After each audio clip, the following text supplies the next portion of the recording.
अक्सर ये चीज देखने को मिलती है कि वो क्वेश्चन की आस्किंग कुछ और है, उसकी रिक्वायरमेंट कुछ और है, आंसर किसी और ही फ्लो में जा रहा है ना। आंसर्स में ज्यादातर आप बहुत जल्दबाजी में सिर्फ कंटेक्स्ट देखते हैं कि ये किस टॉपिक से है। अगर आप बेसिक या फंडामेंटल रिक्वायरमेंट नहीं समझेंगे, आपकी आंसर राइटिंग कभी इंप्रूव नहीं होगी।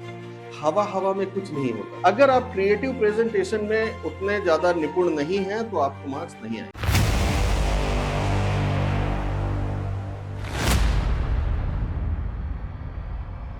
देखिए, मेंस का जो एग्जाम है ना, जेपीएससी मेंस, ठीक है, इस मेंस का खैर स्ट्रक्चर तो आपको पता ही होगा, लेकिन फिर भी हम एक ब्रीफ सा स्ट्रक्चर देखते हैं और फिर उसके बाद हम एनालाइज करते हैं कि आखिर मेंस में हमको करना क्या होता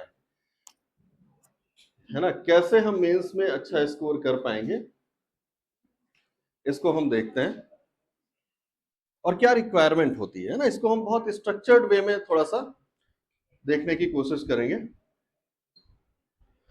देखिए, आपका जो मेंस एग्जाम है, आप सब जानते हैं इसके बारे में, ये सिर्फ इसलिए है कि एक रेफरेंस पॉइंट हमको मिल जाएगा जहां से हम अपना डिस्कशन शुरू करेंगे। तो आपको पता है कि प्रिलिमिनरी एग्जाम 2 पेपर हैं, वो आपके हो चुके हैं, जाहिर सी बात है, उसकी ज्यादा टेंशन है नहीं। मेंस एग्जाम में आपको 6 पेपर्स देने होते हैं और पूरे पेपर डिस्क्रिप्टिव हैं विथ मल्टीपल चॉइस क्वेश्चंस, है ना। हर पेपर में आपको कुछ मल्टीपल चॉइस क्वेश्चंस भी मिल रहे हैं। फर्स्ट पेपर आपको पता है general Hindi and English, 100 marks का। सब में टाइमिंग 3 आवर्स की है, तो जाहिर सी बात है कि 100 मार्क्स के लिए आपके पास बहुत सारा टाइम। ये पेपर वैसे भी क्वालिफाइंग है, तो बहुत ज्यादा टेंशन इसकी नहीं होती है, ये सब क्वालिफाई कर ही लेते हैं, ठीक है। सेकंड पेपर जो आपका ऑप्शनल सब्जेक्ट है, जिसमें 15 में से एक लिटरेचर आपको चूज करना होता है। आमतौर पर ज्यादातर लोग खोटा लेते हैं, है ना। सबसे पॉपुलर सब्जेक्ट है ऑप्शनल यहाँ पर, तो आप खोटा लेंगे, है ना। अब उसकी प्रिपरेशन आपकी अच्छी ही रहेगी क्योंकि स्पेसिफिक सब्जेक्ट है। मार्किंग में बहुत वेरिएशंस आते हैं, है ना। यहीं पर हमको थोड़ा सा नोटिस में रखना होगा अपने कि मार्किंग में वेरिएशंस क्यों आते हैं, ठीक। फिर जीएस के पेपर्स हैं, आप सब इसी पे सबसे ज्यादा ध्यान दे रहे होते हैं, है ना। जीएस 1 2 3 4, बेसिकली पेपर 3 4 5 एंड 6, है ना। इसमें आपको जीएस के ऑलमोस्ट सभी सब्जेक्ट्स प्रिपेयर करने होते हैं। साइंस एंड टेक्नोलॉजी के लास्ट पेपर यानी पेपर 6 को हम छोड़ दें तो बाकी प्रश्नों में आपको हर क्वेश्चन के लिए 40 मार्क्स मिलते हैं। साइंस एंड टेक्नोलॉजी वाला जो पेपर है 6, इसमें आपको हर क्वेश्चन के लिए 32 मार्क्स मिलते हैं। सिर्फ इतना ही फर्क है, अदरवाइज सारे पेपर एक जैसे हैं, ठीक है। अब देखो, एक चीज क्लियर करनी यहां पे जरूरी होती है कि मार्किंग कैसे होती है। इसका जो मार्किंग स्कीम है वो जेपीएससी बहुत क्लियरली नहीं अनाउंस करता। केवल साइंस एंड टेक्नोलॉजी के 6th पेपर में वो लिखते हैं कि each descriptive question must be written in 600 to 700, sorry 500 to 600 words. सिर्फ एक पेपर में उन्होंने क्लियर किया हुआ है कि वर्ड रिक्वायरमेंट कितनी है। अच्छा, ये भी लिमिट क्या है, विथ मैक्सिमम 500 टू 600 वर्ड। हर जगह पर जो वर्ड लिमिट्स दी गई होती है वो मैक्सिमम होती है, अधिकतम शब्द सीमा होती है ना। तो इस चीज पर आप ध्यान दीजिएगा। हम अक्सर ये सोचते हैं कि अगर लिखा हुआ है कि 500 टू 600 वर्ड, तो इसका मतलब क्या हो गया, हमको 500 600 बल्कि इससे ज्यादा लिखने की कोशिश करनी है। ये एक गलतफहमी है। यहां पर मैक्सिमम लिमिट लिखी होती है, मिनिमम लिमिट नहीं लिखी हुई है ना। मतलब होता है क्वेश्चन के आंसर से कि आपसे जो पूछा गया है आप कितना जस्टिफाइड तरीके से अपना आंसर कंप्लीट कर पा रहे हैं। अगर आप 400 वर्ड में भी कर रहे हैं तो कोई दिक्कत नहीं है, 500 में कर रहे हैं कोई दिक्कत नहीं है, 600 वर्ड की मैक्सिमम लिमिट है, इससे कम ही रखिए, ठीक है। तो 5 टू 600 में आपको क्वेश्चंस को कंप्लीट करना है। जनरल अंडरस्टैंडिंग ये कहती है कि 32 मार्क्स वाले में भी 500 600 है, इसको भी हम 500 600 में लेकर के चलते हैं। अदरवाइज अगर डिक्लेयर ना किया जाए कि कितने वर्ड्स रिक्वायरमेंट है, तो हम मानते हैं कि स्टैंडर्ड रूल है इंडियन एजुकेशन सिस्टम का और सारे कॉम्पिटेटिव एग्जाम का, इंक्लूडिंग यूपीएससी, रूल ये है कि 10 वर्ड्स फॉर 1 मार्क्स, ठीक है। एक नंबर के लिए 10 शब्द लिखने होते हैं। ये कम से कम आपको करना चाहिए, मतलब मिनिमम वर्ड लिमिट आपकी जो अपने हिसाब से होनी चाहिए वो होनी चाहिए एक नंबर का 10 शब्द, ठीक है। इसका मतलब ये हो गया कि 40 मार्क्स का क्वेश्चन अगर आप 400 वर्ड में भी लिख करके आते हो तो कोई दिक्कत नहीं। खामखा का स्ट्रेच मत कीजिए, है ना, क्योंकि लिमिट मैक्सिमम की होती है, आपको मैक्सिमम बाउंड्री नहीं क्रॉस करनी है, मिनिमम की कोई लिमिट नहीं है।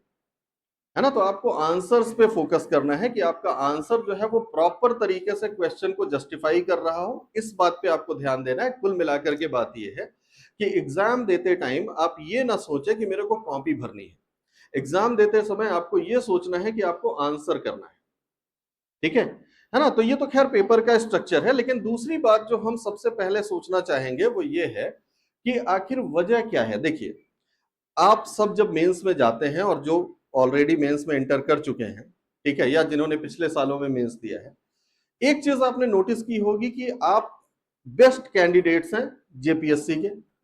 अगर आप प्रीलिम्स पास करके जा रहे हैं तो, है ना, प्रीलिम्स पास करने वाला तो बेस्ट है ना, और बेस्टेस्ट ऑफ द बेस्ट हो जाएंगे जो इंटरव्यू तक पहुंचेंगे, है ना। तो आप बेस्ट कैंडिडेट होंगे। अब ये सोचिए कि most of the best candidates fail in the mains exam, ऐसे है ना। और आप सब वेल प्रिपेयर्ड भी होते हैं, ऐसा तो है नहीं बिना तैयारी के। हाँ, 10-20% कैंडिडेट मेंस में भी बिना प्रिपरेशन के जा रहे हैं, ये बहुत बड़ी सच्चाई है ना। किसी का सिलेबस कंप्लीट नहीं हुआ है, किसी के 2-3 सब्जेक्ट अभी बुक ही नहीं खुली है, कुछ पता ही नहीं है, प्री हो गया था बस, ऐसा भी होता है। किसी के पास टाइम नहीं था, कुछ बीमार हो गए, नहीं कर पाए प्रिपरेशन, वो भी कंडीशंस। लेकिन फिर भी आप बेस्ट कैंडिडेट्स होते हैं वहां पर, क्योंकि आपने प्रीलिम्स का स्टेज क्रॉस किया है, ठीक है।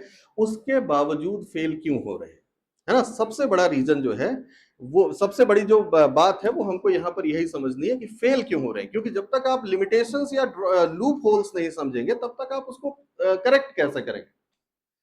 तो आप ये बताइए, आप में से किसी ने पिछला एग्जाम दिया है, पिछला मीन्स किसी ने भी नहीं दिया है, ठीक है। तो आप ये बताइए, आपके हिसाब से, आपके अनुसार मुख्य परीक्षा में अच्छी तैयारी के बावजूद बच्चों को नंबर क्यों नहीं आते, क्यों नहीं आते, बताइए आपके हिसाब से क्या होना चाहिए। एक्सपेक्टेड वे ऑफ राइटिंग नहीं फॉलो की जाती है ना। तो जैसे पहला फैक्टर जो हमको मिला है ना, फिर हम इस पे डिस्कस करते हैं, है ना। तो अगर हम factors of failures of most of the candidates देखें,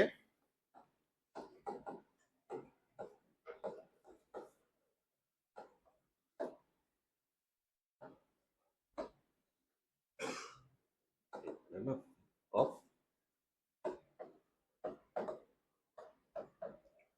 कैंडिडेट्स, तो इसमें हमको जो सबसे पहली चीज निकल करके आ रही है वो है एक्सपेक्टेड राइटिंग नहीं है, नो एक्सपेक्टेड राइटिंग।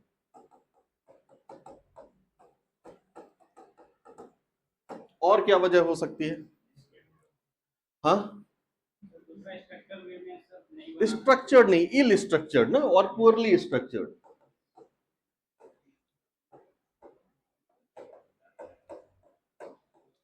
आंसर्स। और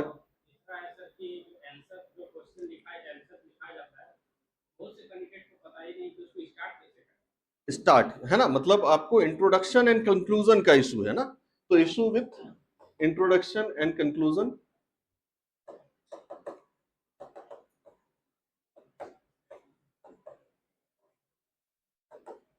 ठीक है। और बताएं।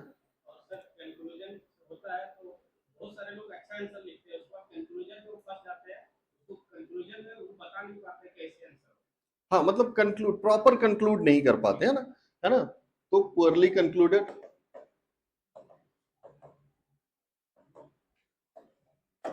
और क्या हो सकता है।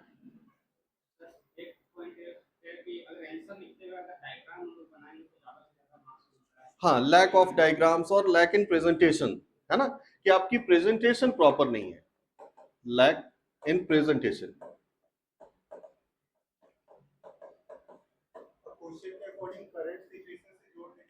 हाँ बिल्कुल, ये भी है, रिलेवेंस नहीं, रिलेवेंस मिस हो जाता है ना, मिस्ड रिलेवेंस और मिसिंग रिलेवेंस।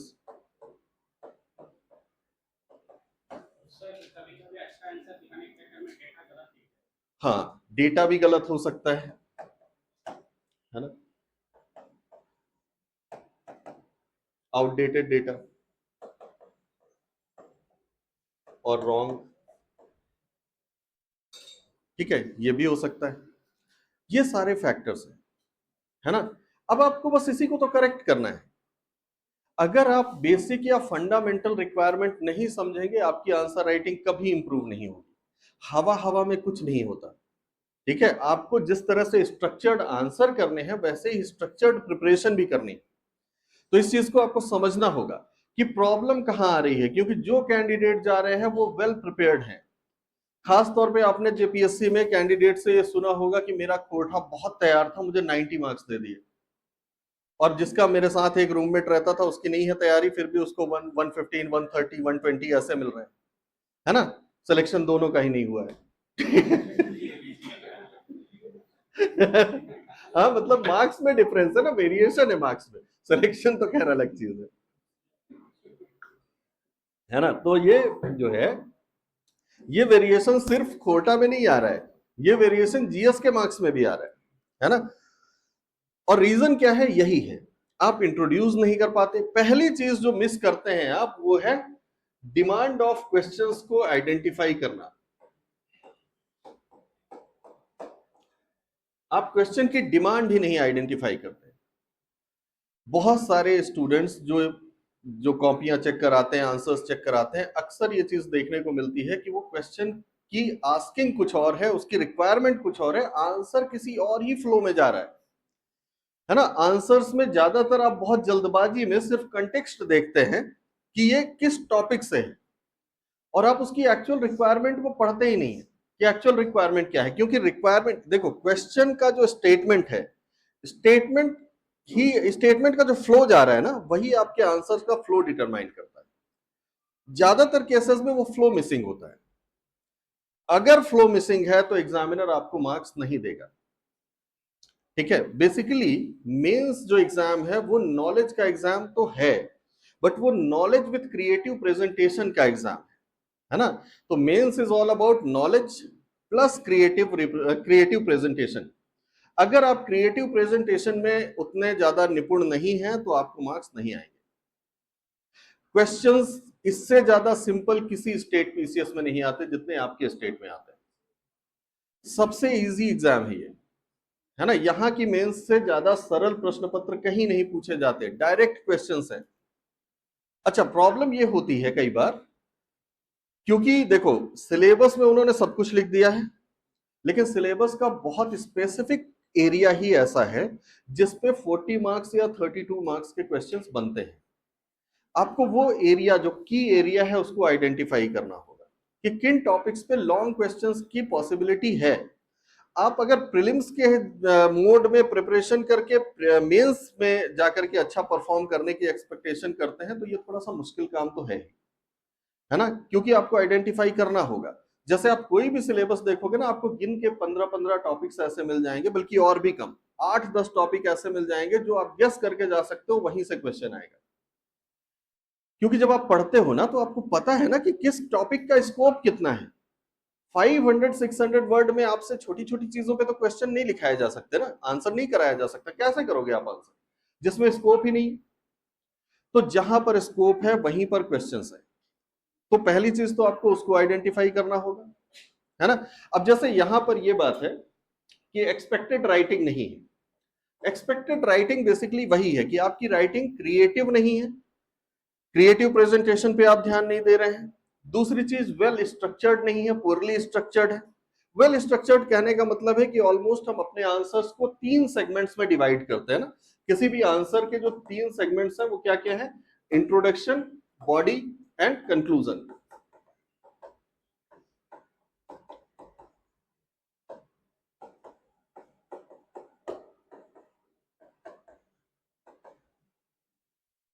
अब होता यह है कि इंट्रोडक्शन, जैसे अब आपको 500-600 वर्ड का आंसर लिखना है तो आप सोचोगे कि 2 लाइन का इंट्रोडक्शन लिख दें, इससे तो काम चलेगा नहीं। तो हमेशा ना आपको पहले क्वेश्चन का कॉन्टेक्स्ट इंट्रोड्यूस करना है। ठीक है, first introduce the context of question. उसके बाद आपको उस कीवर्ड को इंट्रोड्यूस करना है जिस पर पूरा क्वेश्चन बेस्ड है। ठीक है ना। जैसे अगर हम एक एग्जांपल लें, एक क्वेश्चन मैं आपको बताता हूं, एक सेकंड ना।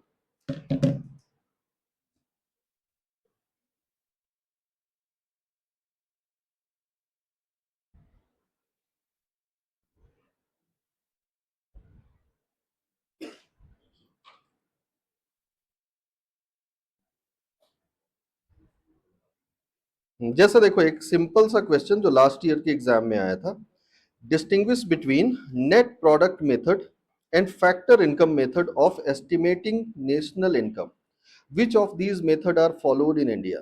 राष्ट्रीय आय का आकलन करने के लिए शुद्ध उत्पाद विधि और साधन आय विधि के बीच अंतर बताएं, इनमें से कौन सी विधि भारत में अपनाई जाती है ना। अब यहां पर देखो ये क्या कर रहा है, फर्स्ट स्टेटमेंट है distinguish between net product method and factor income method, है ना, डिस्टिंग्विश। तो आपको ये पता है कि यहाँ पर सबसे पहला काम जो हमको करना है वो तो है डिफरेंशिएट करना, है ना, net product method and factor income method, है ना। तो क्वेश्चन जो वो बोल रहा है वो है distinguish between net product method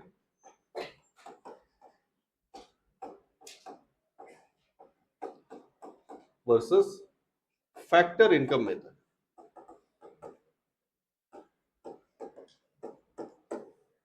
है ना। ये दो मेथड्स को आपको डिस्टिंग्विश करना है।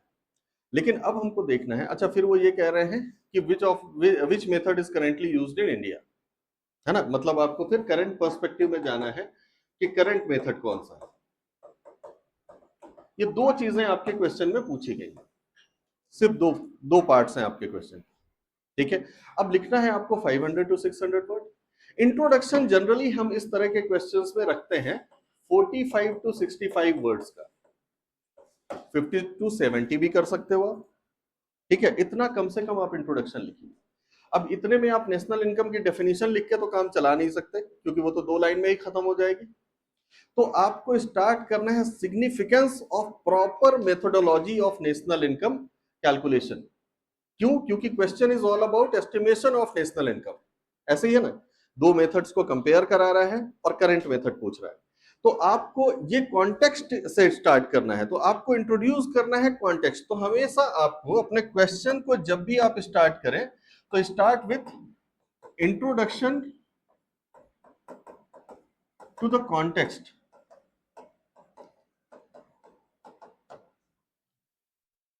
और कॉन्टेक्स्ट यहां पे नेशनल इनकम नहीं है, कॉन्टेक्स्ट यहां पर है नेशनल इनकम एस्टिमेशन। राष्ट्रीय आय पे प्रश्न नहीं है, राष्ट्रीय आय गणना की विधियों पे प्रश्न है। तो आपको नेशनल इनकम एस्टिमेशन को इंट्रोड्यूस करना है। तो आप बताओगे ना कि national income estimation is very significant for analyzing the development status of an economy, है ना। किसी भी राष्ट्र की आर्थिक प्रगति की गणना करने के लिए उसकी राष्ट्रीय आय की गणना सर्वाधिक महत्वपूर्ण मानी जाती है ना। इससे हम केवल राष्ट्र की प्रगति का आकलन नहीं करते हैं, बल्कि हम क्या करते हैं, हम नेशनल लेवल पॉलिसीज के लिए इनपुट्स भी तैयार करते हैं, है ना। पॉलिसी के जो डायरेक्टिव्स हैं वो भी हमको मिल रहे होते हैं कि पॉलिसी का प्रॉपर डायरेक्शन किस तरफ जाना चाहिए। तो हमको ये कंटेक्स्ट देना है, ठीक है। फिर उसके बाद हम नेशनल इनकम को इंट्रोड्यूस करेंगे कि नेशनल इनकम क्या है ना। और तब हम बताएंगे कि national income in India is estimated by net national product at factor cost, है ना, which is the total monetary value of all production of goods and services by the nationals of India or nationals of a country, है ना। इस तरह से आप 65-70 word के आसपास आप खींच लोगे। अब ये एक प्रॉपर स्टार्ट है ना, कि आपने कॉन्टेक्स्ट पढ़ते ही, इंट्रोड्यूस होते ही आंसर को एग्जामिनर को ये पता चल जाना चाहिए कि आपने प्रॉपर डिमांड पकड़ ली है ना। तो कॉन्टेक्स्ट इंट्रोड्यूस कीजिए हमेशा, 2-3 लाइन में कॉन्टेक्स्ट इंट्रोड्यूस कीजिए।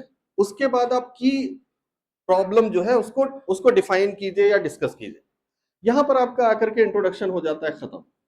इसके बाद हमको बॉडी पार्ट में कम से कम 350 to 400 वर्ड लिखना है, या एटलीस्ट 300 to 350 वर्ड तो आपको लेने ही पड़ेंगे, है ना। अब यहां पर बात आती है मेथोडोलॉजी की, है ना। तो standard methodology of national income comprises 4 methods prescribed bye Simon Kuznets, है ना। अब इसमें 4 मेथड्स आ जाती हैं। कौन कौन सी आ जाती हैं? इसमें आ जाती है प्रोडक्ट मेथड जो इसमें दे रखी है, इनकम मेथड इसमें दे रखी है।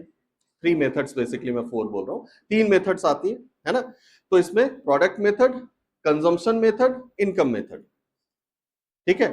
और प्रोडक्ट, अब तीनों को आपको नहीं डिस्क्राइब करना है, आपको तीनों को बताना है, लेकिन आपको इनमें से 2 मेथड्स को कंपेयर करना है। तो ये दो जो मेथड हैं इनको आपको डिस्क्राइब करना है, क्योंकि यहां पर पॉइंट वाइज कंपैरिजन पॉसिबल नहीं है। जहां पर पॉइंट वाइज कंपैरिजन है वहां पर तो आप पॉइंट वाइज कंपैरिजन बनाएंगे तो आप चार्ट बना सकते हैं, दो पार्ट्स में कॉपी को बांट सकते हैं, उसके बाद कर सकते हैं, लेकिन यहां पर ये पॉसिबिलिटी नहीं है। यहां पर आपको डिस्क्रिप्टिव डिस्टिंक्शन शो करना है। तो आप सबसे पहले बताएंगे नेट प्रोडक्ट मेथड, है ना। और नेट प्रोडक्ट मेथड क्या चीज है कि हम क्या करते हैं, टोटल प्रोडक्शन, हाँ टोटल प्रोडक्शन की वैल्यू एस्टिमेट कर लेते हैं। किसी भी इकोनॉमी में जितना भी with in one financial year, एक वित्तीय वर्ष के अंदर जितने भी गुड्स एंड सर्विसेज का प्रोडक्शन हुआ है उन प्रोडक्शन को हम एस्टिमेट कर लेते हैं। और इसके लिए जो मेथड यूज किया जाता है उसको हम क्या कहते हैं, वैल्यू एडेड मेथड, है ना। तो इसी मेथड का पार्ट है वैल्यू एडेड।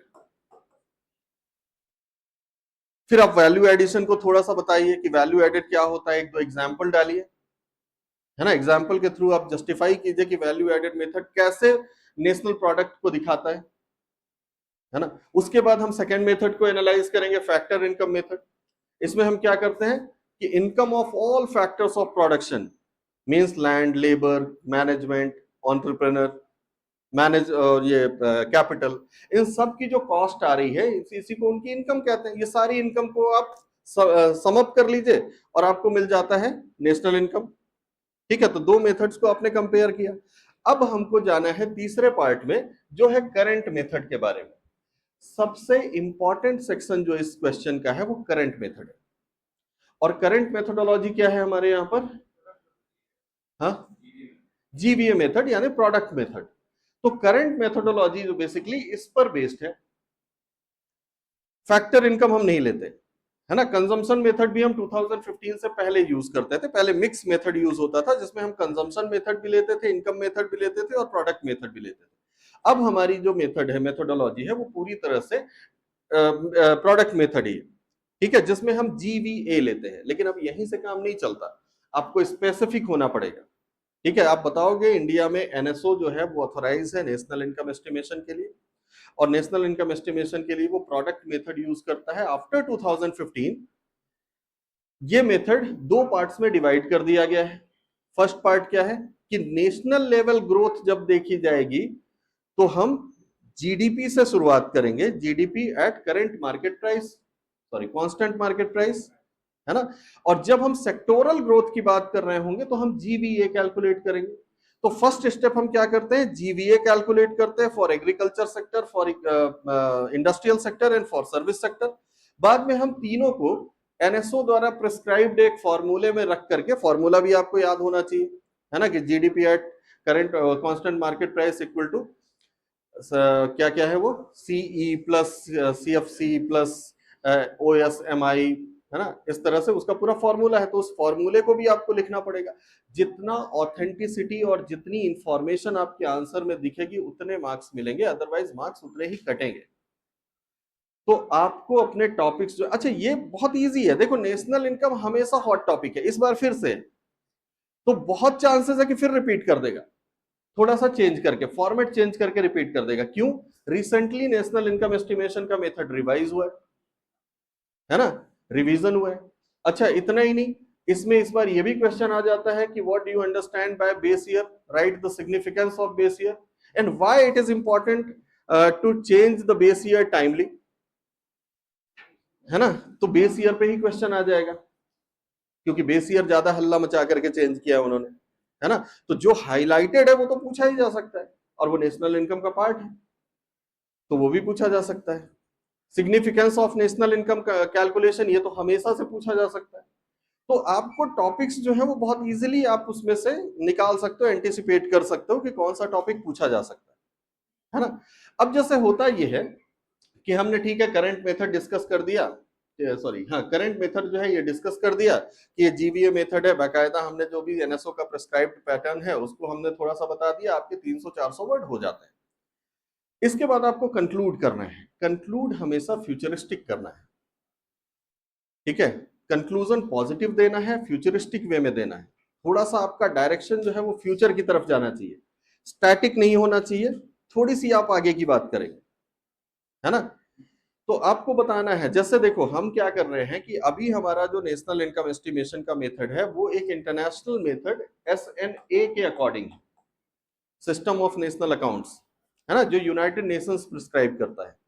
तो आपको वहां पे बताना है ना, कि even the estimation method of India is in accordance to SNA, but it is not fully according to SNA, है ना। इन फ्यूचर हम क्या करेंगे, इसको फुली अकॉर्डिंग टू SNA बनाने की कोशिश करेंगे, और इसी ऑर्डर में गवर्नमेंट ने रिसेंट चेंजेस भी प्रिस्क्राइब किए हैं, है ना। और नेशनल इनकम एस्टिमेशन की थोड़ी सी आप सिग्निफिकेंस वहां पर डिस्कस कीजिए और आंसर खत्म हो जाएगा। आराम से 500-600 वर्ड आप लिख भी लेंगे, और कहीं पर भी आपको एक्स्ट्रा मेहनत नहीं करनी, एक्स्ट्रा दिमाग लगाना ही नहीं है कि इसमें क्या क्रिएटिव डाला जाए, ये किया जाए, वो किया जाए। अच्छा, इकोनॉमिक्स और ज्योग्राफी वगैरह में तो खैर बहुत ज्यादा क्रिएटिविटी की आपको रिक्वायरमेंट वैसे नहीं है, सब्जेक्ट ही क्रिएटिव है, तो अपने आप ही क्रिएटिविटी आ जाती है ना। जैसे ज्योग्राफी का आंसर होगा आपको डायग्राम्स बनाने ही, है ना। ये भी याद रखना है, देखो कोई भी आंसर ना, स्टेट सर्विस में सिलेक्शन लेने का एक सबसे बढ़िया सरल फॉर्मूला मैं आपको बताता हूं।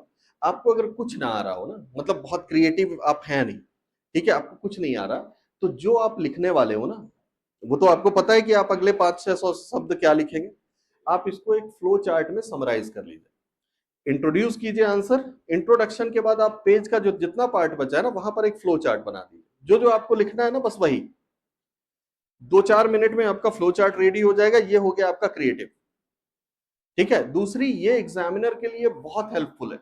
एग्जामिनर को फर्स्ट साइट में ही ये दिख गया है कि आपने आंसर्स का फ्लो किस डायरेक्शन में रखा है, कितनी सारी चीजें आपने इंक्लूड की हैं। दूसरी चीज, ये आपके लिए भी हेल्पफुल है, क्योंकि आपका फ्रेम तैयार हो गया, अब आंसर स्ट्रक्चर्ड ही जाएगा, है ना।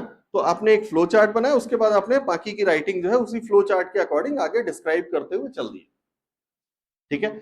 बेस्ट फॉर्मेट, देखो बॉडी पार्ट में आपको बेस्ट फॉर्मेट जो रखना है ना, वो है paragraph plus points explanation. Paragraph से स्टार्ट कीजिए और बीच बीच में आपको पॉइंट्स डालने, पॉइंट्स डालिए, पॉइंट्स को एक्सप्लेन कीजिए, ठीक है।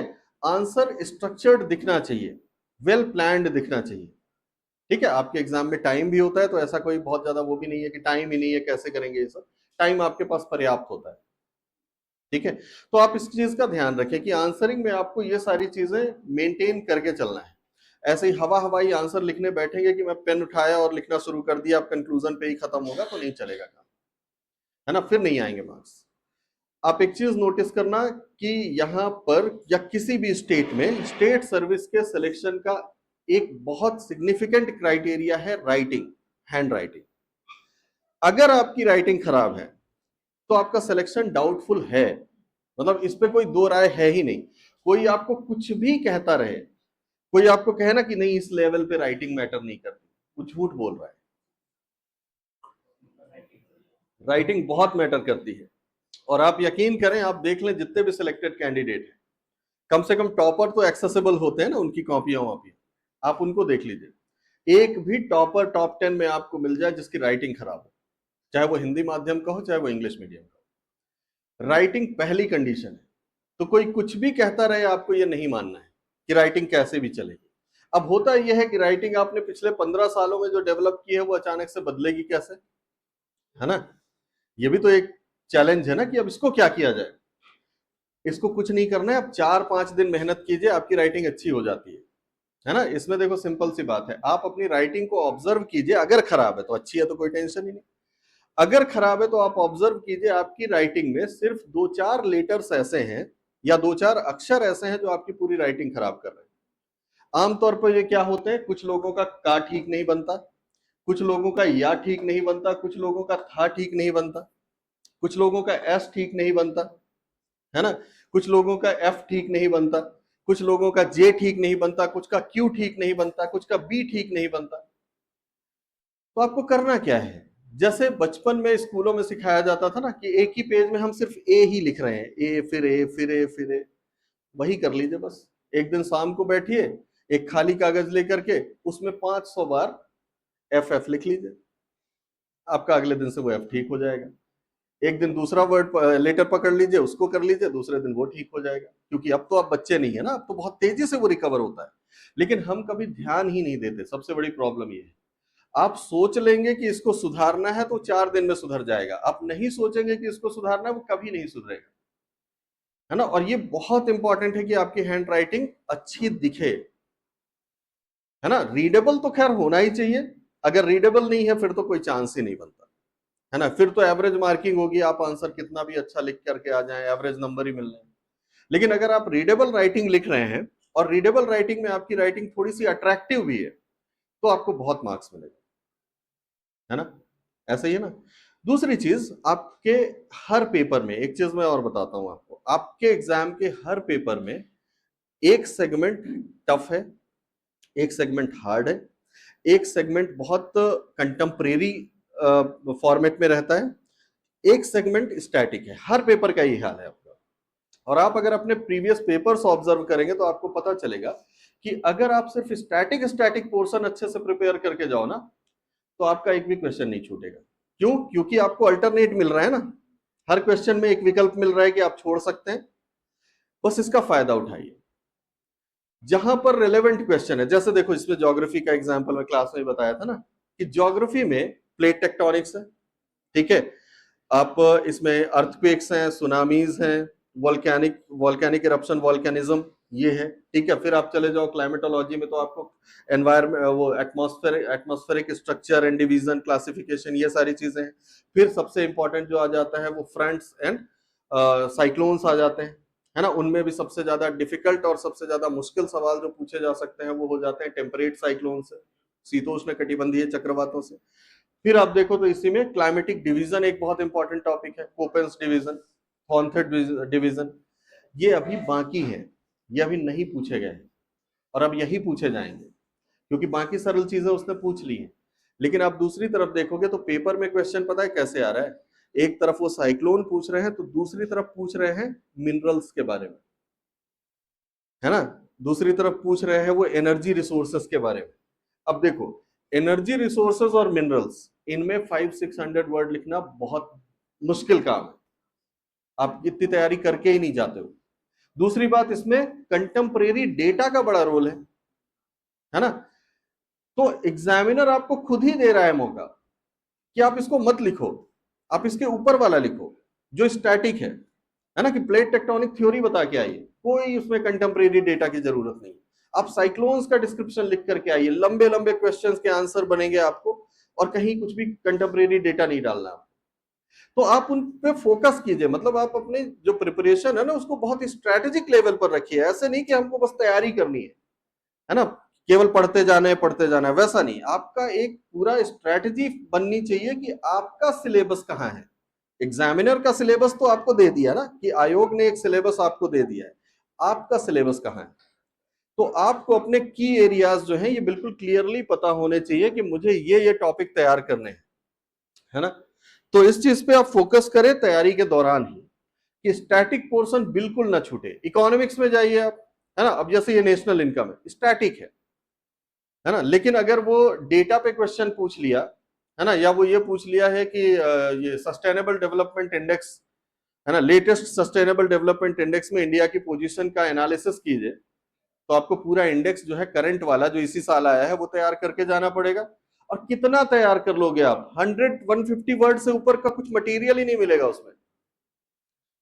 तो उस क्वेश्चन पे हाथ डालने की बजाय आप स्टैटिक पोर्शन पे डालिए।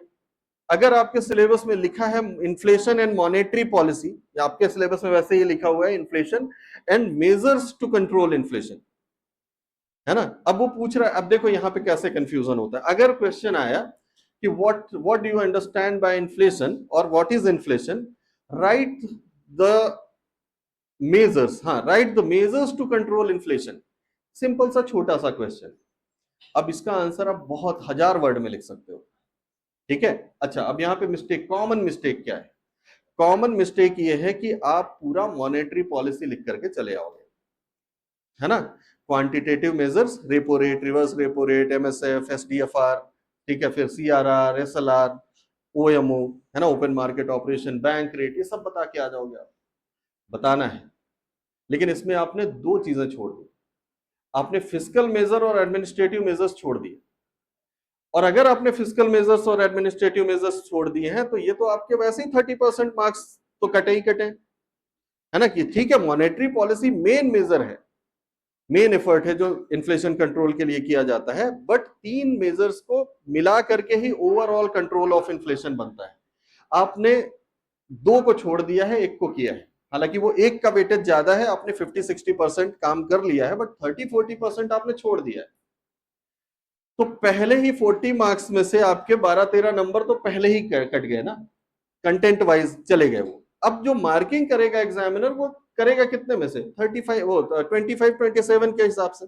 अब इसमें वो इवेल्युएट करेगा कि आपका जो आंसर अब आपने लिखा है वो कितना एक्यूरेट है, उसमें आपने कितना स्टफ डाला हुआ है, उसका इंट्रोडक्शन कैसा है, उसका कंक्लूजन कैसा है। तो फिर वो 25 में से आपको इवेल्युएट करेगा तो देगा ही कितना, 15, 16, 17 बस। तो 40 नंबर से आप 50% भी स्कोर नहीं कर पाएंगे। तो बहुत बार ये होता है कि हम बहुत सारी चीजें स्किप कर जाते हैं जो चीज एग्जाम में आपको लिखनी चाहिए। जितना आप ब्रॉड पर्सपेक्टिव अपने आंसर में डालेंगे, जितना मल्टीपल एस्पेक्ट्स आप उसमें शो करेंगे, उतना ज्यादा वो आपको मार्क्स देंगे। ठीक है, तो इस चीज का आप ध्यान रखें कि आपका आंसर वेल स्ट्रक्चर्ड तो होना चाहिए, प्रॉपर प्रेजेंटेशन के साथ होना चाहिए, use of graphics, flow charts, Venn diagram, है ना, ये सब भी होना चाहिए। लेकिन उसके बावजूद आपकी प्रेजेंटेशन बहुत सारे एस्पेक्ट्स को कवर करनी चाहिए। ठीक है, अगर कोई जनरलाइज्ड टॉपिक है तो आपको सोशल एस्पेक्ट्स भी लेने हैं, एडमिनिस्ट्रेटिव एस्पेक्ट्स भी लेनी है, ग्लोबल भी लेनी है, नेशनल भी लेनी है।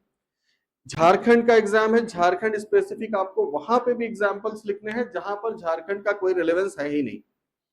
हाँ, मतलब अगर वो नेशनल मिनरल मिनरल पॉलिसी और उसके सिग्निफिकेंस की बात कर रहा हो तो झारखंड के एग्जाम्पल यूज कीजिए। स्टेट एग्जाम का सक्सेस का फॉर्मूला ही यही है, मैक्सिमम स्टेट स्पेसिफिक रहिए। पूछ रहा है वो नेशनल, आप नेशनल ही लिख रहे हैं, बट एग्जाम्पल्स में आपको लोकल एग्जाम्पल्स डालने हैं। डेटा में अगर आप नेशनल लिख रहे हो तो साथ में आप वहीं पर नीचे आप उसमें झारखंड का भी डेटा डालिए, है ना। इकोनॉमिक सर्वे पढ़ करके जाइए, झारखंड का तो जरूर ही पढ़ के जाइए, है ना, वो आपको बहुत सारे एग्जाम्पल्स दे देगा।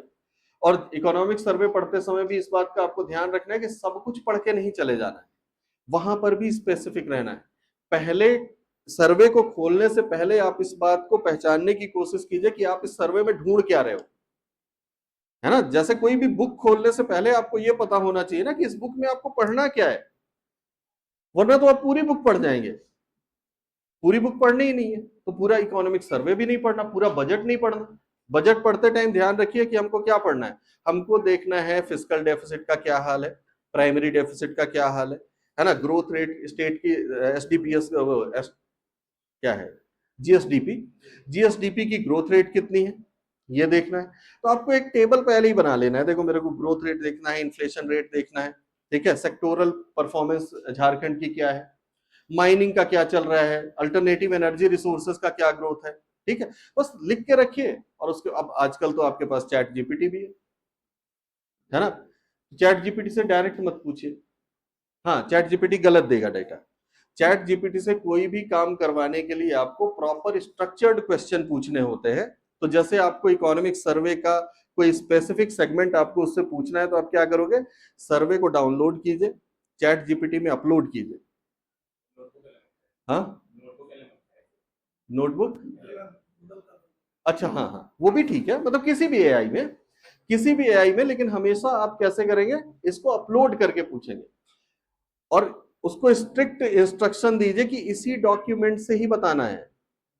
और गूगल इस मामले में बहुत ज्यादा मतलब डाउटफुल है, उसको आप कितना भी कह दो इसी डॉक्यूमेंट पे स्पेसिफिक रहना है, वो अपना दिमाग लगा देगा। ठीक है, हाँ।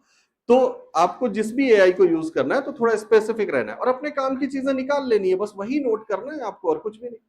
तो पूरा डॉक्यूमेंट आजकल पढ़ने की भी जरूरत नहीं है कि आप कहां से निकालोगे, बस आपको पहले क्या करना है कि अपनी रिक्वायरमेंट्स एक पेपर पे नोट कर लेना है कि मुझे ये डेटा कलेक्ट करना है। मुश्किल से 2 पेज के डेटा में आपके आंसर्स का जो लेवल है ना वो बहुत ज्यादा अपग्रेड हो जाता है, बहुत कुछ करना ही नहीं होता। तो आप डेटा कलेक्ट कीजिए एग्जाम में जाने से पहले, एग्जाम की प्रिपरेशन के दौरान भी ये कीजिए कि जब आप कोई टॉपिक पढ़ रहे हो ना और आपको लगे कि इस टॉपिक में कुछ करंट अपडेट्स होनी चाहिए तो आप उस टाइम पे उसको अपडेट कीजिए। हवा हवाई करने से कुछ नहीं होगा, आपको करना पड़ेगा, है ना। तो वही चीज है। अब जैसे देखो इसमें हम एक क्वेश्चन और लेते हैं कि आंसर कैसे किया जा सकता है ना। तो एक क्वेश्चन हम देखते हैं ज्योग्राफी का। आपके अभी और सेशंस हैं तो उसमें आपको अलग सब्जेक्ट्स के भी जो थोड़े से गाइडेंस है वो आपको मिलेगा, लेकिन फिलहाल मैं इकोनॉमिक्स ज्योग्राफी ही आपको स्पेसिफिकली कवर करूंगा। जैसे इसमें एक क्वेश्चन आता है ना, कि जैसे लास्ट ईयर एक क्वेश्चन आया था, compare compare temperate cyclones and tropical cyclones, है ना। ये सिंपल सा एक क्वेश्चन था, वही 500-600 वर्ड। ठीक है, इसके अल्टरनेट में जो क्वेश्चन था वो आप लिख ही नहीं सकते, हाँ, तो आपको मजबूरी है यही लिखना है। अब देखो, अब कंपैरिजन तो नहीं पूछेगा, लेकिन मान लो कि आपसे वो पूछता है कि how the temperate cyclones are different from tropical cyclone, explain the method of, या explain the process of formation of temperate cyclone, a temperate cyclone। ठीक है, अगर क्वेश्चन इस तरह का है ना, अपन इसको लेते हैं, how the temperate cyclones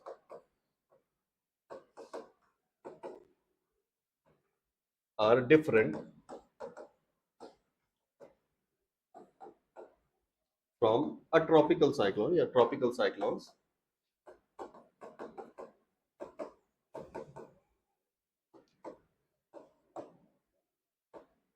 explain the formation of a temperate cyclone, है ना। सिंपल सा क्वेश्चन है।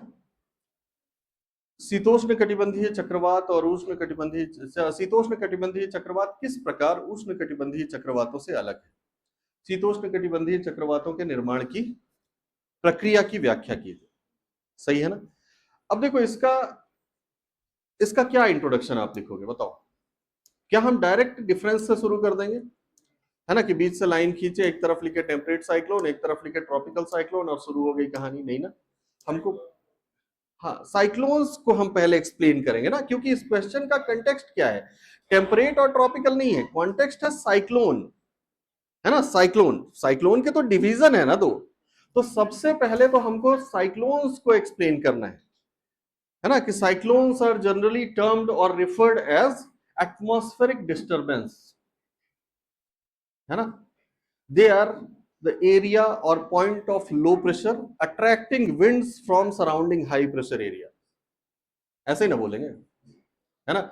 इंट्रोड्यूस करेंगे, ठीक है। Based on the location and formation cyclones can be divided into two categories, है ना। फिर हम इसमें क्या करेंगे, एक छोटा सा रिप्रेजेंटेशन या एक डायग्राम जो है वो बनाने की कोशिश करेंगे, कैसे, और वो भी बहुत सिंपल, मतलब बहुत ज्यादा ये नहीं कि आपको कहीं से बना के तैयार करके जाना है, कुछ नहीं, आपकी जो अंडरस्टैंडिंग है उसी को बहुत अच्छे से टेक्निकली आप उसको रिप्रेजेंट कीजिए। बस जैसे कि अगर मैं आंसर लिखूं तो मैं क्या करूंगा, मुझे कुछ नहीं करना, बस ये सीधे बनाए अपन और यहां पे लिखे इक्वेटर,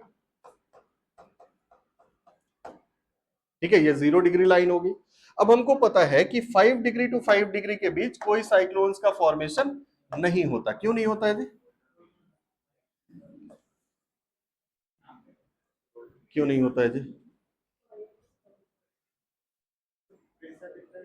नहीं, कोरियोलिस फोर्स नहीं, कोरियोलिस फोर्स की एब्सेंस की वजह से। डोलड्रम इसका आंसर नहीं है, ठीक है। बहुत सारे लोग कंफ्यूज होते हैं कि डोलड्रम की वजह से, डोलड्रम इसका आंसर ही नहीं, आंसर है एब्सेंस ऑफ कोरियोलिस फोर्स, ठीक है, कोरियोलिस फोर्स नहीं, या इनसिग्निफिकेंट कोरियोलिस फोर्स। जीरो पे तो बिल्कुल नहीं है, जैसे जैसे हम ऊपर जाते हैं कोरियोलिस फोर्स इनसिग्निफिकेंट रहता है, धीरे धीरे बढ़ना शुरू होता है, जहां पर significant amount of Coriolis force मिलना शुरू हो जाता है वहां से साइक्लोनिक फॉर्मेशन शुरू हो जाती है, ठीक है। तो हम 5 degree north to 5 degree south देखते हैं कि कोई साइक्लोन नहीं है,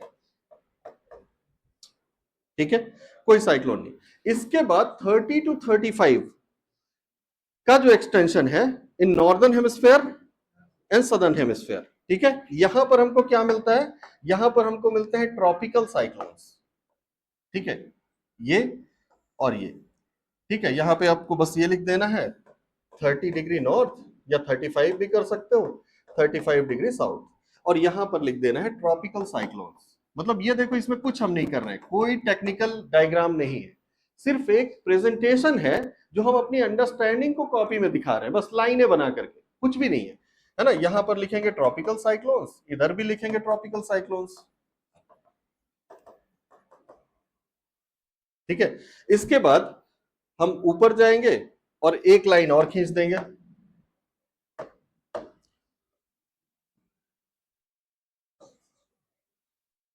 है ना, और उधर लिख देंगे 65 65 65 डिग्री नॉर्थ, 65 डिग्री साउथ, और यहां लिख देंगे टेम्परेट साइक्लोन।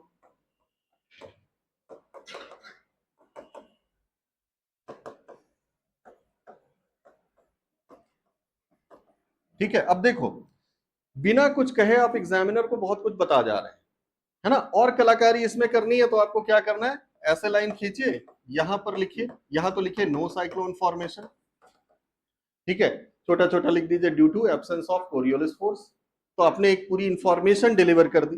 दूसरा, यहां पर आपको लिख देना है थर्मल ऑरिजिन, और यहां पर आपको लिख देना है फ्रंटल ऑरिजिन,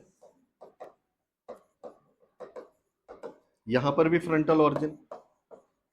अब आपने अपने क्वेश्चन में बहुत सारी बातें यही बता दी, यानी एग्जामिनर को आपने हिंट कर दिया कि मुझे फंडामेंटल डिफरेंस पता है, बाकी तो फिर और डिफरेंस है ना, लेकिन फंडामेंटल डिफरेंस पता है। अब इसका मतलब ये थोड़ी है कि आप अपने आंसर में डिस्क्रिप्शन में लिखेंगे नहीं, लिखेंगे ये सब भी, है ना, कि जब आप डिफरेंस बताएंगे तो पहला डिफरेंस ही यही होगा कि tropical cyclones are formed within tropical regions sometime extended to 30 to 35 degree latitudes in both the hemisphere, है ना। दूसरी तरफ अगर आप बीच से लाइन खींच के लिख रहे हैं तो दूसरी तरफ आप बताएंगे कि temperate cyclones are formed in और within 35 to 65 latitudes in both the hemisphere, है ना, दोनों गोलार्धों में 35 से 65 के बीच बनता है। दूसरा अंतर ही आप यही लिखेंगे कि इनकी तापीय उत्पत्ति होती है, इनकी वाताग्रीय उत्पत्ति होती है ना, दे आर फॉर्म्ड बाय ये थर्मल रीजन्स, और thermal they have thermal origin, और उसमें लिख देंगे दे हैव फ्रंटल ओरिजिन, है ना। फिर आप इनके साइज बताना शुरू करेंगे कि ये 1500 से 3000 किलोमीटर तक का एक्सटेंशन रखता है, 10 लाख स्क्वायर किलोमीटर तक फैल सकता है, टेम्परेट, ये कंपैरेटिवली नैरो होता है, लेकिन ये बहुत ज्यादा डिस्ट्रक्टिव होता है, वो लेस डिस्ट्रक्टिव, नो डिस्ट्रक्शन, ठीक है, डिस्ट्रक्शन करता ही नहीं है ना। इसमें सेगमेंट्स होते हैं, इसमें सेगमेंट्स नहीं होते हैं, है ना। इसका सेंट्रल एरिया जो है, जिसको हम आई ऑफ द साइक्लोन कहते हैं, ये ऑलमोस्ट काम जोन होता है। इधर आओ तो आप इसका हर पार्ट एक्टिव है, इसमें हर पार्ट एक्टिव नहीं है। इस तरह से आप डिफरेंसेस बता दीजिए, लेकिन डिफरेंसेस आपके क्वेश्चन का सिर्फ 30% पार्ट कैरी कर रहा है। आपके क्वेश्चन का मेन हिस्सा जो है वो ये है, असली मार्क्स आपको इधर से आने वाले। फिर आ जाइए टेम्परेट साइक्लोन की तरफ, अब आप इसको इंट्रोड्यूस कीजिए, और साइक्लोन की प्रोसेस जो है वो फ्रंट पोलर फ्रंट थ्योरी जो बर्कनीज ने दी थी उसके हिसाब से आप लिख डालिए। कोई भी सब्जेक्ट हो आपको अच्छा, फिर ज्योग्राफी है, जाहिर सी बात है 5 डायग्राम्स यहाँ पे बनाने पड़ेंगे, 5 डायग्राम बनाने हैं, 5 स्टेजेस एक्सप्लेन करनी है, फिर कंक्लूड करना है, सारा कुछ करेंगे आप। अब इस आंसर में क्या मार्क्स काटेगा वो, अगर आप 40 मार्क्स का आंसर लिख रहे हैं और इसमें वो वर्ड भी नहीं काउंट करेगा, क्योंकि आपने इतने डायग्राम बनाए हुए हैं कि पेजेस भरे हुए हैं आपके, है ना, काउंटिंग की जरूरत ही नहीं है, इतना भरा हुआ है।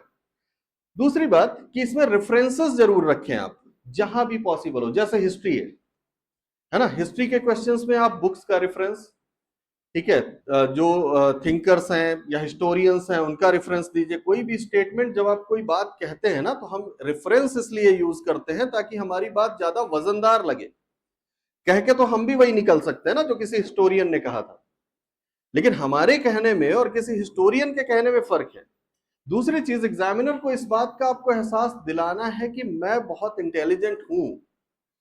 हाँ, आपको नहीं भी आ रही है ना चीजें, तो आपको यह सीखना पड़ेगा कि आपको एग्जामिनर को इस बात का एहसास दिलाना है कि मैं इंटेलिजेंट, उसको लग जाना चाहिए कि ये एक्स्ट्रा ऑर्डिनरी कैंडिडेट है, इसको मार्क्स देना है, और ये करना पड़ता है। हाँ, मतलब मैं आपको बताऊं एक मतलब रियल एक्सपीरियंस, यूपीएससी में इंग्लिश कंपलसरी का जो पेपर होता है उसमें सबसे मुश्किल पार्ट है, पेपर तो क्वालिफाइंग है, हो जाता है, हालांकि उसमें बहुत बच्चे फेल होते हैं, हर साल 3-4 हजार बच्चे हिंदी और इंग्लिश क्वालिफाई नहीं कर पाते, हर साल का केस है, ठीक है, तो वो भी कुछ लोगों के लिए इशू है। बाकी पेपर बढ़िया होता है, लेकिन मेरी क्या है, पर्सनल एक आदत रही है कि मैं किसी पेपर को फॉर ग्रांटेड नहीं लिया। सी सेट क्वालिफाइंग होता है, लेकिन मैं उसमें अपना पूरा दम लगा देता हूँ।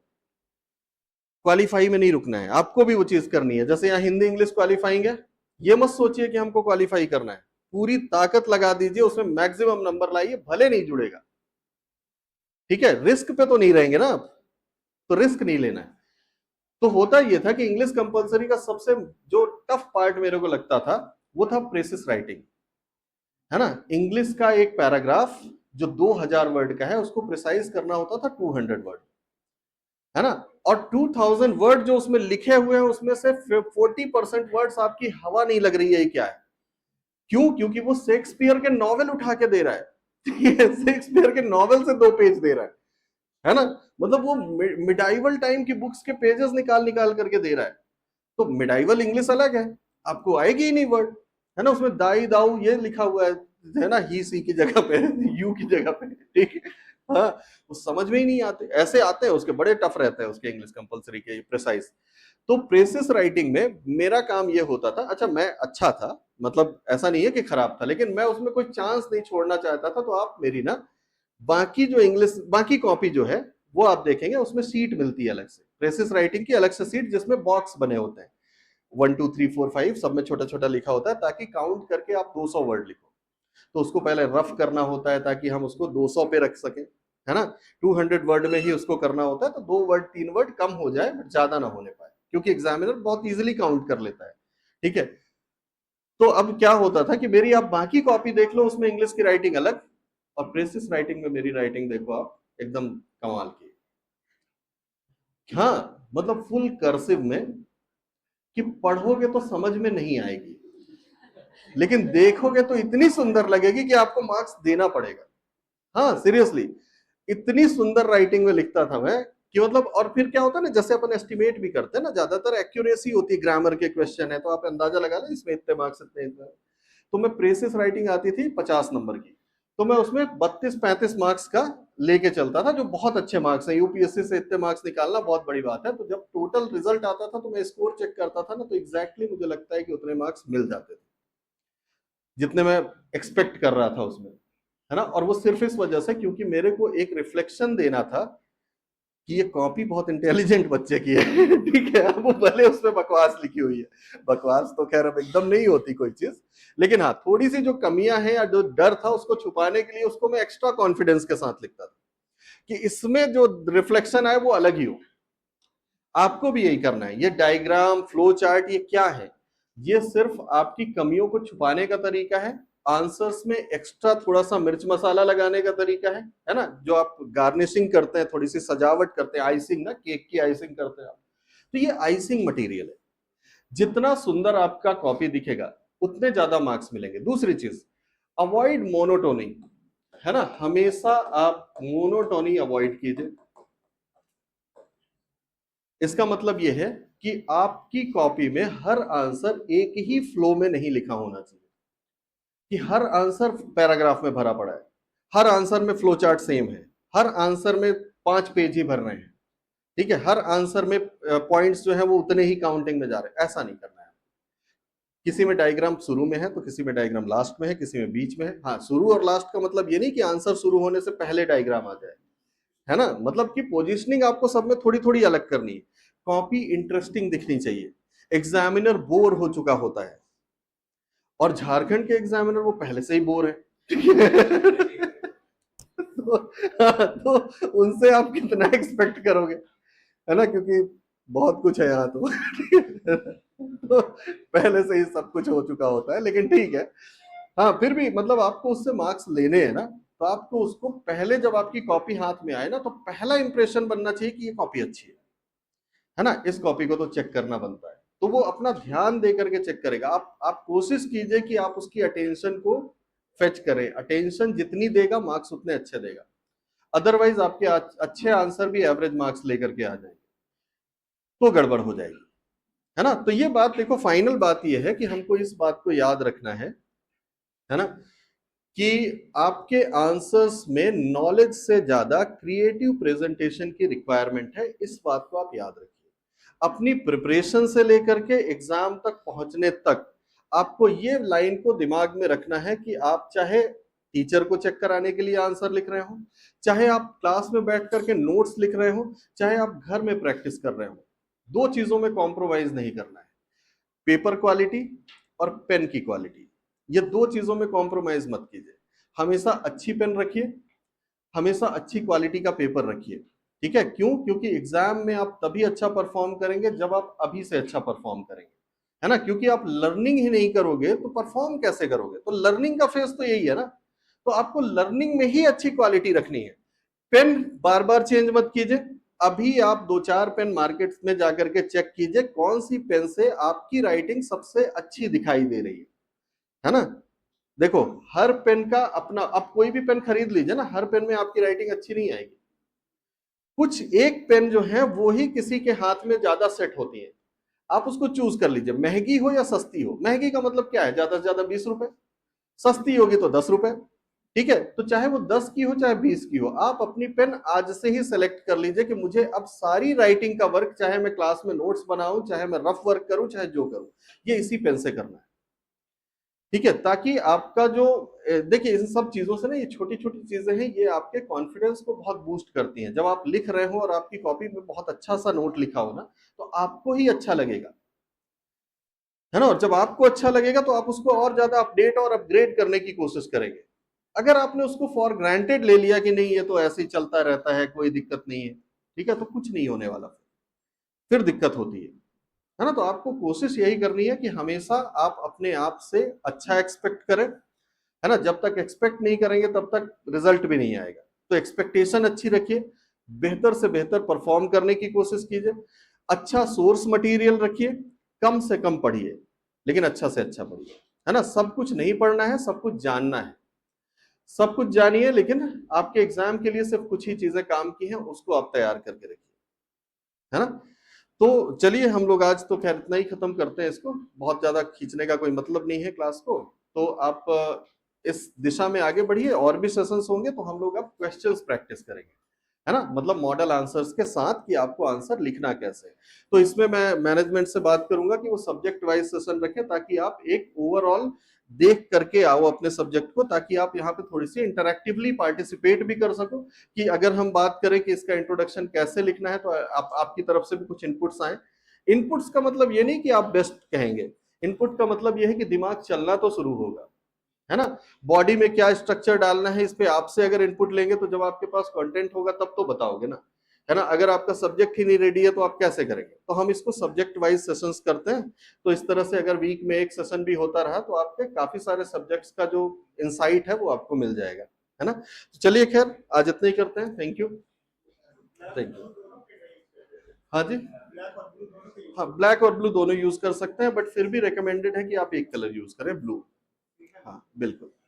कॉपी को बहुत स्टैंडर्डाइज करने के लिए आपको सिर्फ एक कलर यूज करना चाहिए, ब्लू यूज कीजिए, बाकी जो दुनिया कर रही है करने दीजिए। ब्लू यूज कीजिए, पेंसिल भी मत यूज कीजिए। डायग्राम्स पेन से बनाइए, है ना? और डायग्राम्स धीरे धीरे प्रैक्टिस करके इतने अच्छे कर लीजिए कि आपको कोई भी डायग्राम बनाने में ना पेंसिल की यूज हो ही ना।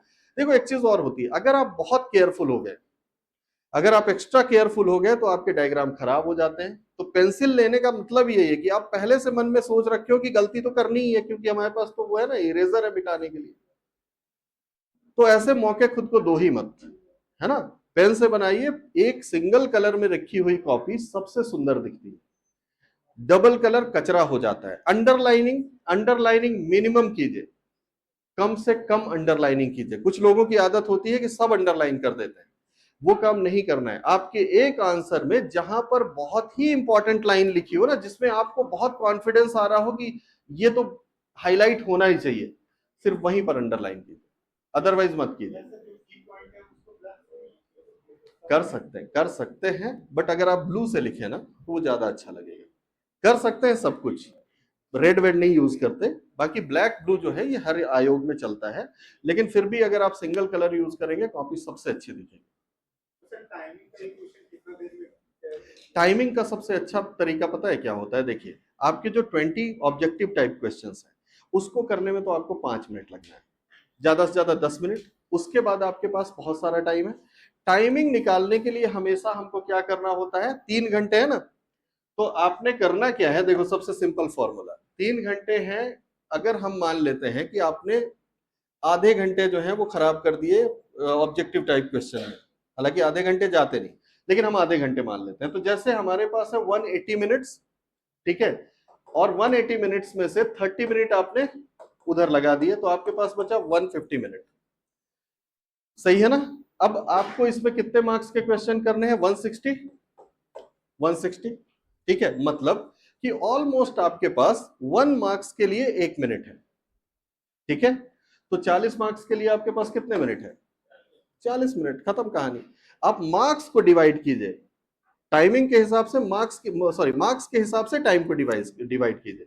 आपके पास 1 मिनट है एक नंबर के लिए, मतलब 40 मिनट है 40 नंबर के क्वेश्चन के लिए।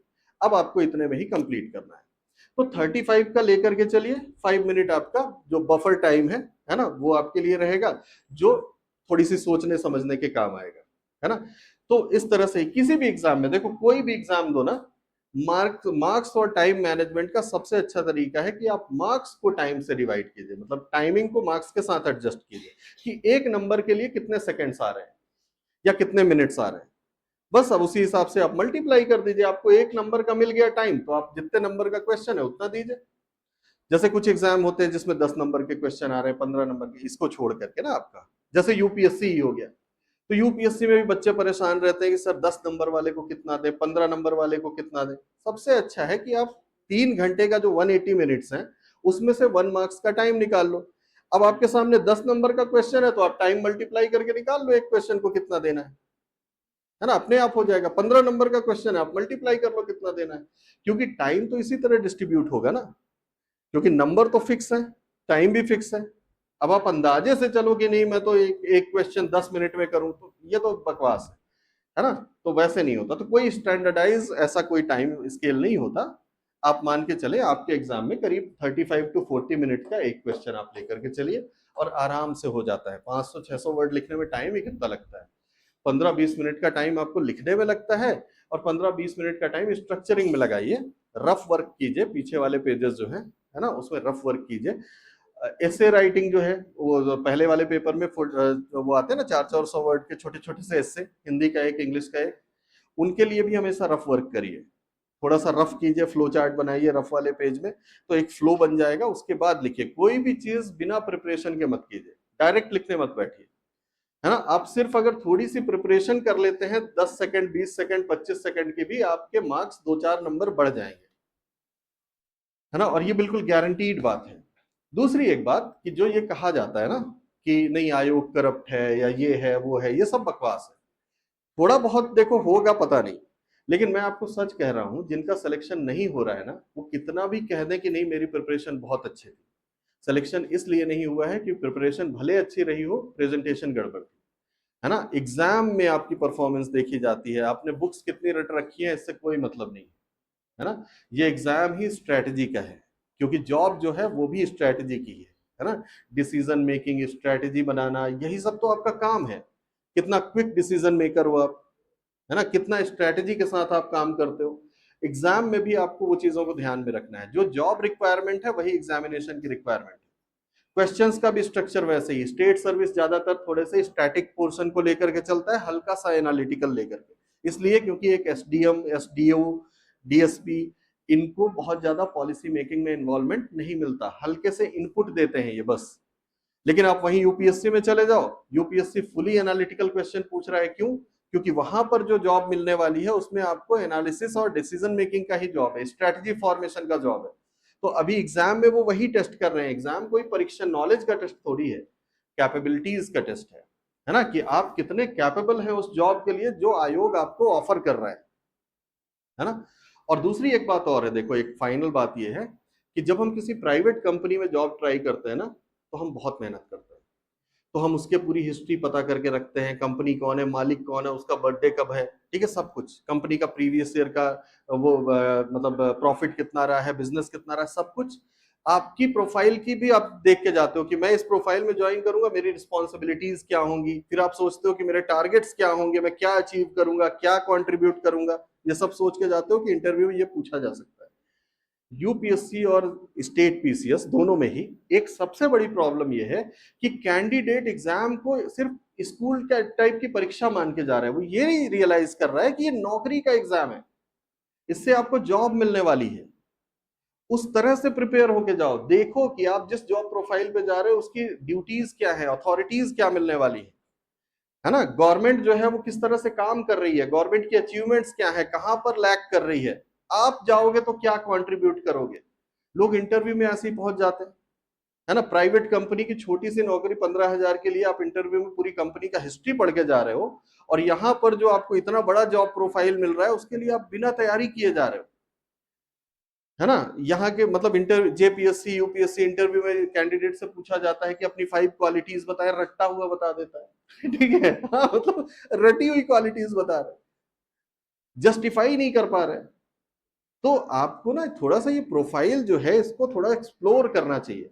अच्छा, इससे एक चीज और आती है, जब आपको पता चलता है ना कि जिस जॉब में आप जाने वाले हो उस जॉब की अथॉरिटीज क्या है और आप कितने कैपेबिलिटीज वहां पर आप एक्वायर करोगे और कितना सोशल चेंज लाने में आप कंट्रीब्यूट कर पाओगे, आपके अंदर एक बहुत पॉजिटिव मोटिवेशन आता है, लॉन्ग टर्म मोटिवेशन आता है, आपको अपनी लाइफ का गोल दिखने लगता है। क्योंकि नौकरी गोल नहीं है, सिलेक्शन गोल नहीं है, गोल एक्चुअल में वो है जो आप नौकरी पाने के बाद करेंगे। तो वो गोल पहले आप ना ढूंढिए, एक्सप्लोर कीजिए कि आप किस लिए नौकरी करना चाहते हैं। जिस दिन आपने ये एक्सप्लोर कर लिया ना, उस दिन आपको किसी मोटिवेशन की जरूरत नहीं पड़ेगी, क्योंकि उस दिन आपका इंटरनल मोटिव जो है वो क्लियर हो जाएगा, है ना। तो उस पे जाइए आप। तो इस पे काम करना होता है ना, मतलब यूं ही नहीं है। और क्या कितना काम करना है, 10-15 मिनट 20 मिनट का काम है ये सब, लेकिन ये आपकी लाइफ बदल देता है ना। तो उस पे आप काम कीजिए। चलिए आज इतना ही करते हैं हम लोग, है ना। नेक्स्ट फिर क्लास में हम लोग मिलते हैं और सब्जेक्ट वाइज इसको फिर आगे ले चलते हैं, तो आप तैयार भी करते रहिएगा ना। चलिए, थैंक यू।